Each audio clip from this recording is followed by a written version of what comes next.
Okay, let's have a sample problem for percent by mass or mass per mass percentage. Okay, so here, let's read the problem. Suppose that the solution was prepared by dissolving. So, nag-dissolve ka daw ng 25 grams ng sugar sa 100 grams of water, or more likely this is 100 ml. What is the concentration of the solution in percent by mass? Okay. So, given natin, mass of solute, yung natunaw is 25 grams of sugar. Mass of solvent, yung nang tunaw is 100 grams of water. Ano pinapahanap? Percent by mass.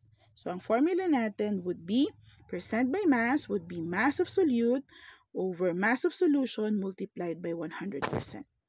So, for the mass of solution, meron na kasi tayong mass of solute. Ayun na, given na, no?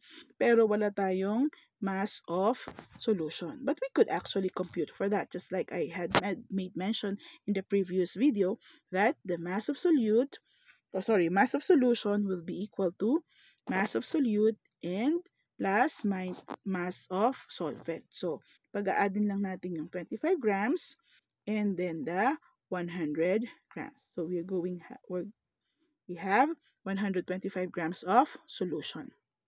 So, plotting this, okay, given, so that 25% by mass is the mass of solute, which is 25 grams, divide by mass of solution, which is 125 grams, multiplied by 100%.